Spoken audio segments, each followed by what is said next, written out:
Salam alaikum. Donc, on est arrivé à notre sixième vidéo, d'accord? La cinquième vidéo, on a vu ensemble un rappel mathématique sur les périmètres réguliers et irréguliers.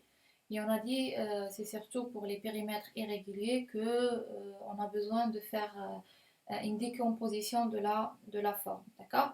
Donc, pour ça, donc, je vais faire deux applications, d'accord, de calcul d'un périmètre irrégulier. Ce qui m'intéresse dans cette partie, c'est surtout la méthodologie de travail. D'accord? Comme j'ai déjà dit, le travail d'un maîtreur, c'est pas un travail qui demande beaucoup de compétences techniques, mais plutôt il demande une méthodologie de travail et un travail minutieux et un travail sérieux, d'accord? Pour ne pas commettre des erreurs, d'accord? Donc j'ai pris un exercice de la série numéro 1 que je vous ai déjà donné, d'accord? Et je vais prendre un autre exercice, d'accord, euh, euh, que je vais bien sûr développer, détailler ici la correction, d'accord.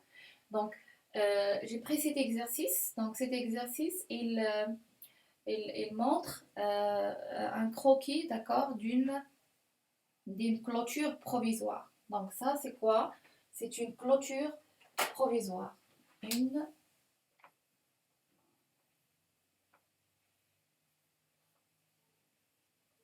clôture provisoire. Donc, déjà, c'est quoi une clôture provisoire? C'est en fait, c'est au cours de la réalisation d'un chantier. Donc, je pense que vous remarquez que vous avez déjà remarqué des chantiers qui sont entourés par une clôture comme ça, donc soit avec des affiches, d'accord, qui bien sûr interdit l'accès aux autres personnes, d'accord, à l'intérieur du chantier, d'accord. Donc cette clôture provisoire, d'accord, on va la mesurer, d'accord, en mètres linéaires. Donc il faut calculer le périmètre de cette clôture. Donc nous avons le chantier ici dedans et on va mettre une clôture pour entourer, d'accord, et fermer un peu la surface, d'accord, le terrain sur lequel on va commencer les travaux, d'accord. Donc j'ai ici un périmètre qui n'est pas régulier. Donc ça, ce n'est pas une forme simple. C'est pas un carré, c'est pas un rectangle, c'est pas une forme que je connais déjà la formule de calcul de son périmètre. Donc c'est pourquoi je dois procéder par une décomposition. D'accord. Donc quand vous avez un périmètre qui est irrégulier, la méthode c'est simple. Il faut le décomposer. D'accord. Donc comment on fait? Simple aussi.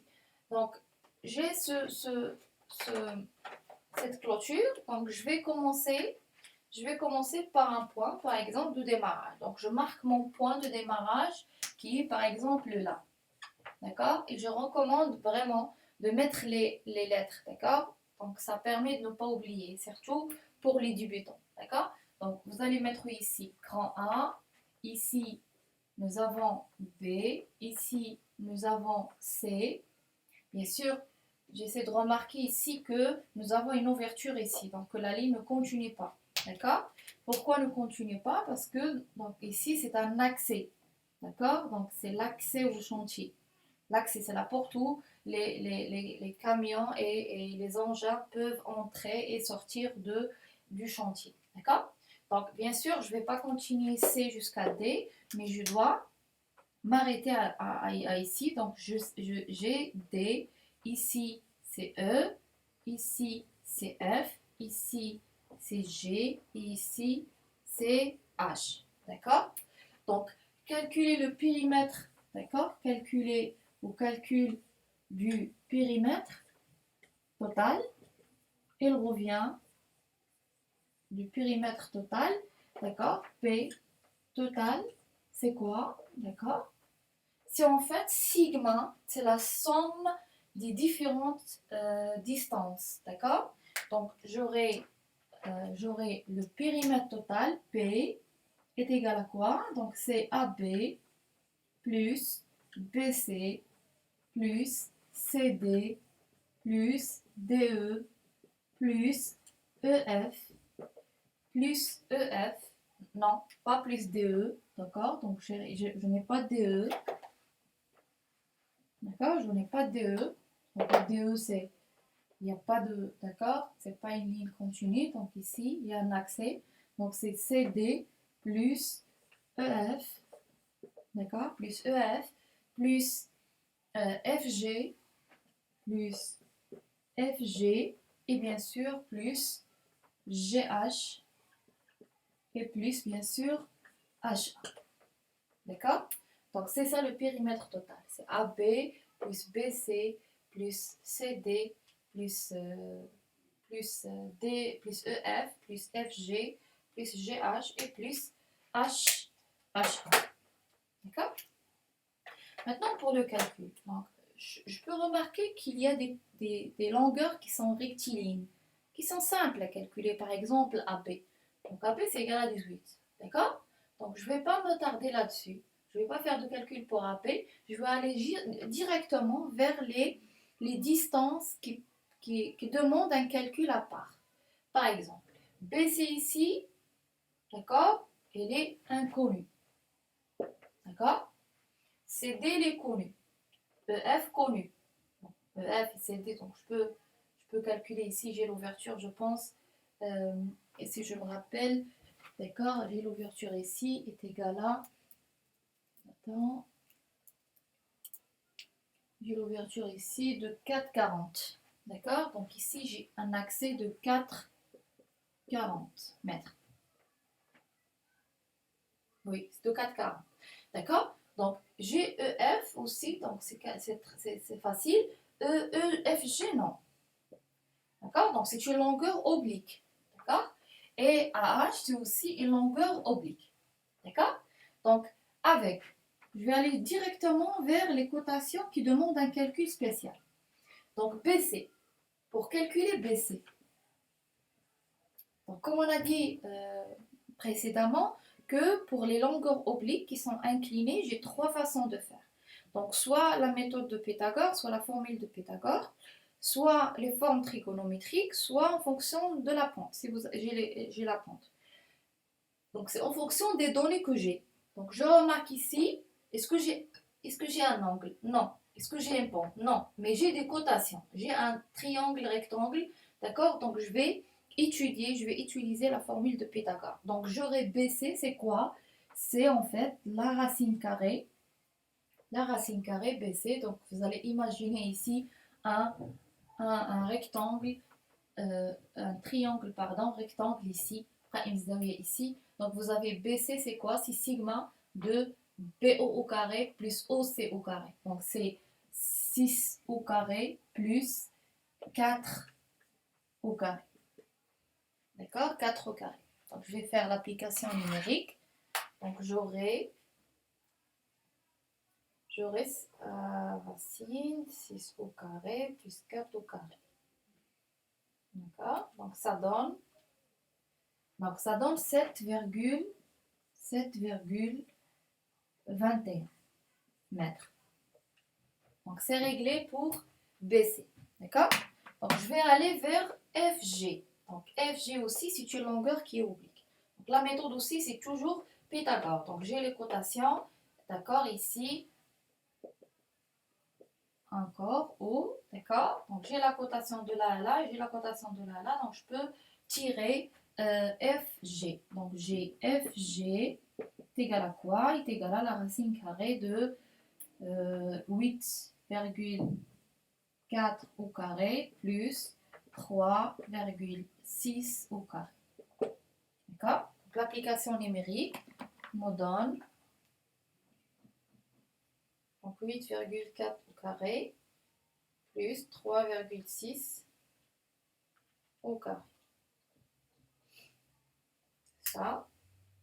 Donc ça donne 9,13 au 14. 9,14 mètres. D'accord? Je vais aller à HA. Donc HA aussi, c'est une longueur qui est oblique. D'accord? Qui est oblique. Mais pour la calculer, je n'ai que 42 ici noté. Mais je ne connais pas ça. D'accord? Je ne connais pas ça. D'accord? Mais je peux bien sûr calculer la distance entre H et A. Comment? Donc, je vais continuer cette projection de A sur H, donc ici.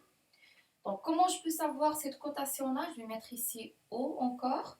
Donc, comment savoir OH? OH, c'est quoi? Donc, je vais prendre la cotation en haut, qui normalement doit être égale à la cotation en bas. Donc, j'ai 18 plus 6.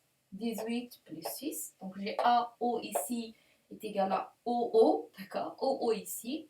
Donc, j'ai normalement 18 plus 6 moins la cotation ici. Donc, j'aurai 18 plus 6 moins 11,60 plus 8,40.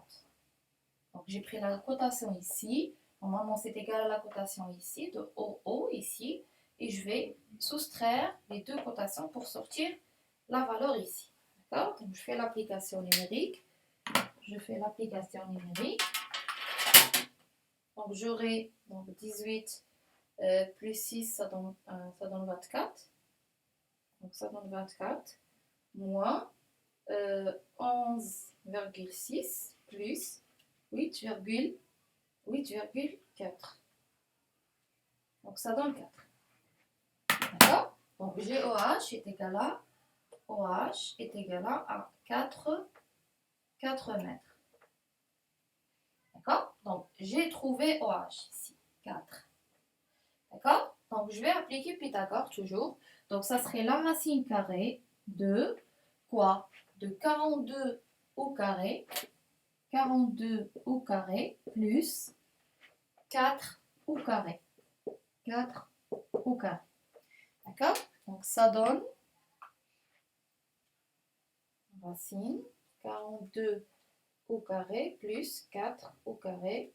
Ça donne exactement 42,19.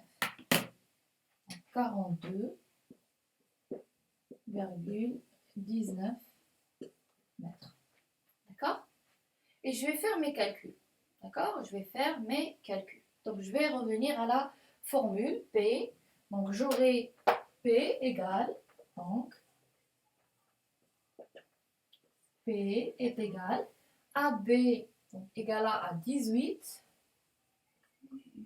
d'accord? Plus BC, j'ai ici la valeur de BC, c'est 7,21, plus CD, d'accord? Ou bien je peux prendre CF, et je vais retrancher 4,40.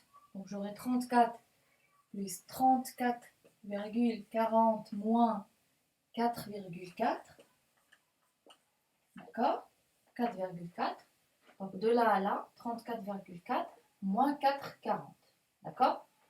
Plus encore, donc ça donne CD plus EF. Donc ça, je l'ai résumé. Ça, je l'ai résumé en 34,4 moins 4,40. Plus FG. Donc FG, ici j'ai FG, plus 9,14 plus GH, FG plus GH égale à 11,60 plus HA. HA est égal à 42,19. Je vérifie avant de faire les calculs. Donc j'ai AB 18 plus BC 7,21 plus CF qui est 34,4 moins l'accès, moins 4,40 plus FG qui est 9,14 plus 11,6 qui est HG plus 42,19. Donc j'ai rien oublié, d'accord? Donc application numérique et j'aurai mon périmètre qui est égal à quoi? D'accord? Je vais faire les calculs. Donc c'est 18 plus 7,21 plus 34,4 moins 4,4, c'est ça, plus 9,14 plus 11,6 plus 42,19. 42,19. Donc ça donne 118,14. Donc 118,14 mètres. D'accord? Donc 118,14 14 mètres. D'accord. Donc c'est ça. Donc c'est très simple. Comme j'ai déjà dit, la méthode, c'est surtout la méthode. D'accord? Donc, il faut commencer par la décomposition. D'accord?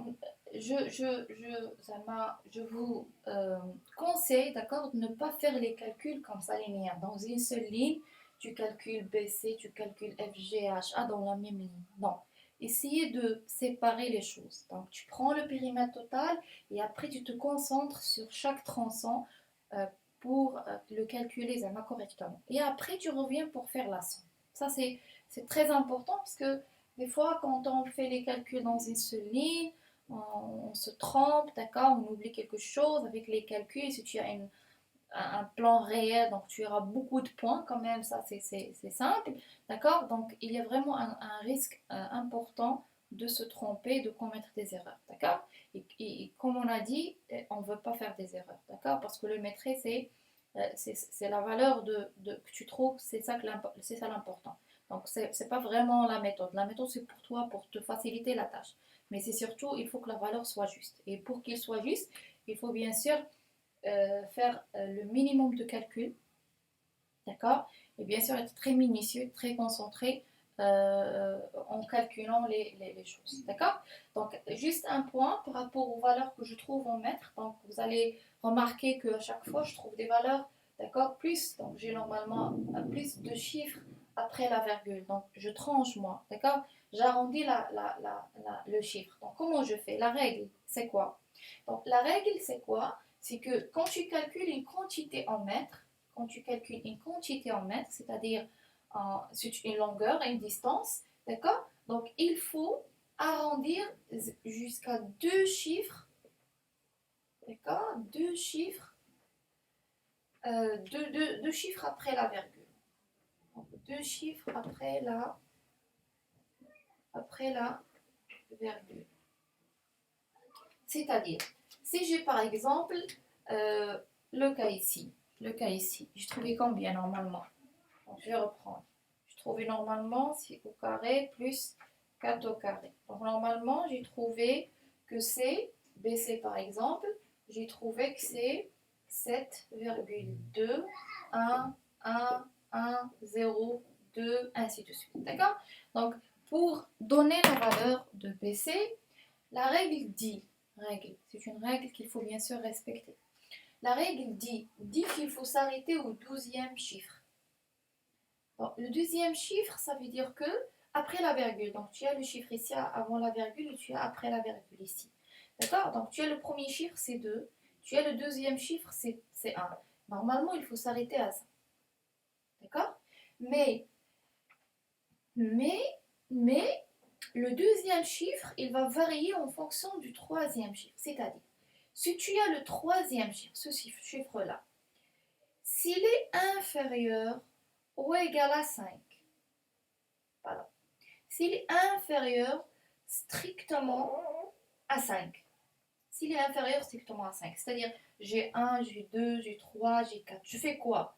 Je fais rien. Je prends 7,21. Donc je ne vais pas modifier le chiffre numéro 2. Donc je vais écrire 7,21 mètres. Mais si tu as le troisième chiffre, il est supérieur ou égal à 5, c'est-à-dire 5, 6, 7, 8, 9, d'accord? Je fais quoi? Je vais majorer le deuxième chiffre. D'accord? Donc, supposons par exemple, j'ai ici 6, par exemple. Qu'est-ce que je vais faire? Je ne vais pas écrire 7,21. Non, je vais écrire 7,22. Donc, je vais majorer 1. Donc, je vais ajouter 1. Je vais ajouter 1 au deuxième chiffre après la virgule. D'accord? Donc, c'est ça la règle pour les longueurs, pour toutes les quantités qui sont en mètres. D'accord?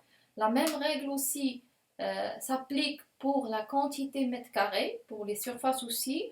On suit toujours la même règle, c'est-à-dire deux chiffres après la virgule.